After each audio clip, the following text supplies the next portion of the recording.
di dunia untuk kita mempertanggungjawabkan nanti semua di hadapan Allah. Ya, ketika ada kesempatan untuk beramal, ya kita lakukan, karena amal tersebut menjadi bukti kita di hadapan Allah Subhanahu wa Ta'ala.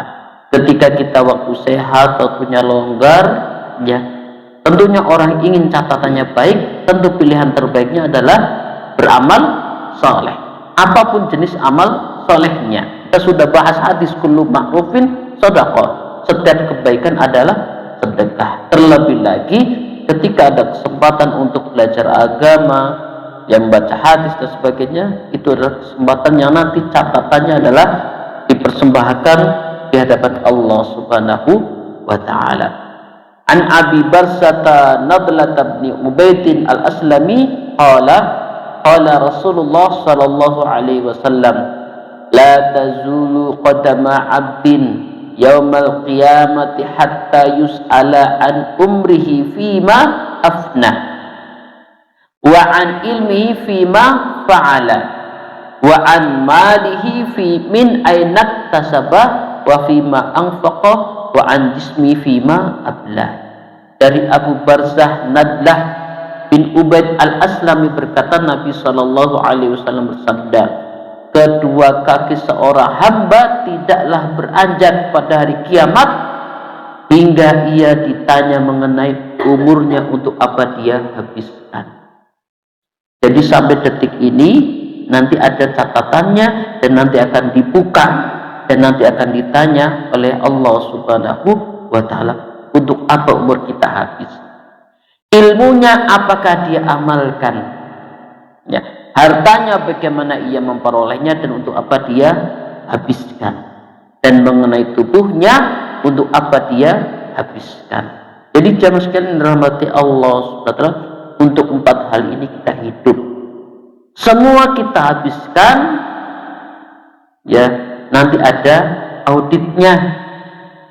Dan ketika kita semuanya catatan kebaikan, berbahagialah, ya ketika semua laporannya, pertanggungjawabannya bagus, alhamdulillah. Maka mumpung masih ada kesempatan, mari digunakan kesempatan tersebut agar catatan-catatan kita baik dan nanti pertanggungjawaban juga baik di hadapan Allah Subhanahu wa Ta'ala. Faedah dari hadis ini jamaah sekalian dirahmati Allah Subhanahu wa Ta'ala, semua nikmat yang kita miliki adalah amanah yang nanti ada pertanggungjawabannya. Nikmat tubuh kita, ya semua anggota tubuh kita tidak terkecuali, semua adalah nikmat. Ya, rambut kita adalah nikmat, penglihatan kita adalah nikmat, sampai kuku kita adalah nikmat. Betapa susahnya kita tidak memiliki kuku, ya.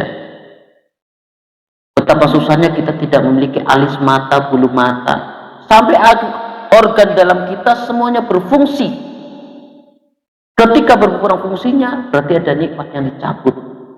Maka ketika semuanya berfungsi, itu adalah nikmat dan nanti akan dimintai pertanggungjawabannya.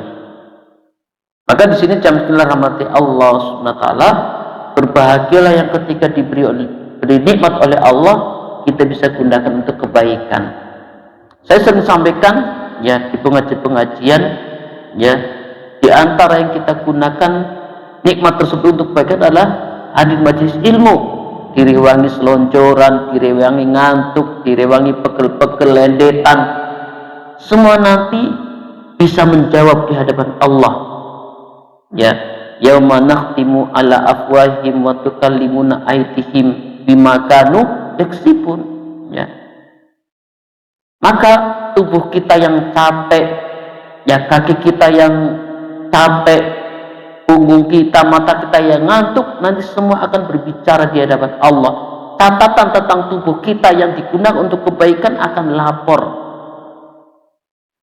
Bima kanu yaksibun. Ya, maka di sini jamaah sekalian rahmati Allah Subhanahu wa Ta'ala, Rasulullah sallallahu alaihi wasallam menyampaikan, nikmatani mahbunun fihi makatsirum minan nas as-sihah wal farah. Dua nikmat, ya yang banyak tertipu karenanya sehat dan waktu luang. Maka Bapak Ibu yang dirahmati Allah Subhanahu wa ta'ala, termasuk nusa ini adalah motivasi bagi kita. Karena semua adalah amanah. Mata kita yang kita pakai untuk apa? Ngantuk kita itu untuk apa? Banyak orang bela dunia jam 2. Ya, satu kali waktu 5 menit kuat. Ya. Tapi itu juga semua ada pertanggungjawab di hadapan Allah SWT. Jenengan direwangi ngantuk lendetan, apalagi kita paham sudah sepuh-sepuh ya, siangnya bekerja capek tapi direwangi ngelendet di masjid, nanti punggung jenengan berbicara, kecup-kecupan jenengan ya sambil dipijeti, nanti semua akan berbicara di hadapan Allah Subhanahu wa ta'ala. Karena di sini ya bahwasannya segala nikmat termasuk umur adalah amanah yang nanti ada pertanggungjawaban di hadapan Allah Subhanahu wa ta'ala. Termasuk yang malam Jumat, Masya Allah ya, malam-malam baca Isya sampai jam 9 ya, kalau nggak ngantuk luar biasa. Saya sendiri ngopi dulu Bu. Saya sendiri ngopi pahit dulu di rumah ya, ibu-ibu mungkin ya, saya sendiri ngopi dulu di rumah agar bisa nanti, saya berharap panjenengan jadi saksi saya nanti di akhirat ya, lisan saya nanti bersaksi bahwa membaca hadis dan membaca faedahnya.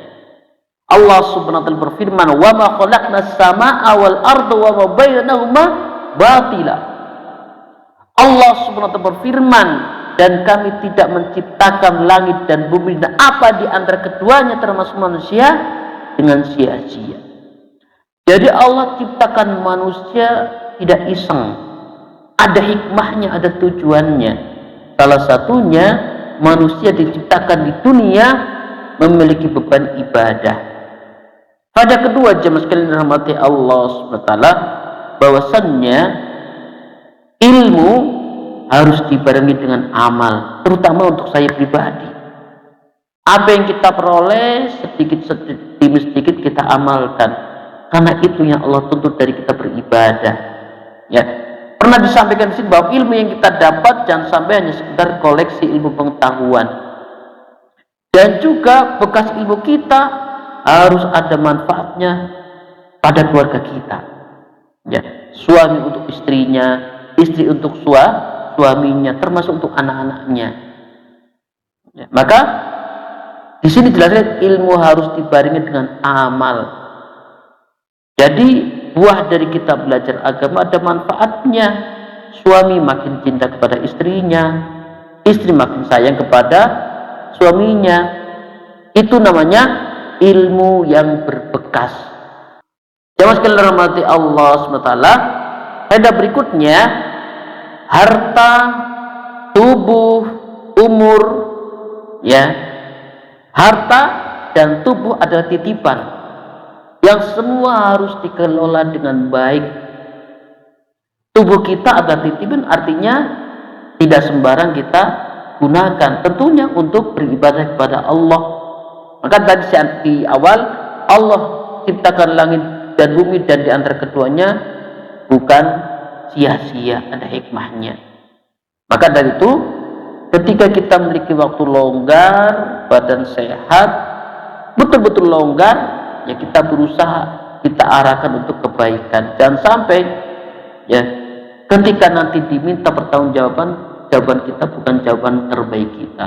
Maka ya jamaah sekalian Bapak Ibu yang dirahmati Allah SWT, untuk kita semua termasuk saya ya, kita harus memiliki sifat rakus untuk beramal. Kita harus merasa saya harus lebih dulu daripada yang lainnya untuk kasus ini, karena nanti di akhirat keluarga kita nggak peduli jamaah sekalian ya. Kalau sudah di akhirat, apalagi di mahsyar, tidak bisa cawe-cawe, tidak bisa minta tolong. Bahkan suami istri kita nanti tidak bisa saling membantu ketika di mahsyar. Maka untuk inilah kita ya, falyatanafasil mutanafisun ya. Jadi kalau di dunia kita masih bisa cawe-cawe, masih bisa minta tolong, kalau bisa uang bisa dengan uang, tapi kalau di mahsyar tidak. Maka kita gunakan kesempatan ini kalau masih memang ada kesempatan. nanti dampaknya kita terutama di alam kubur juga bermanfaat.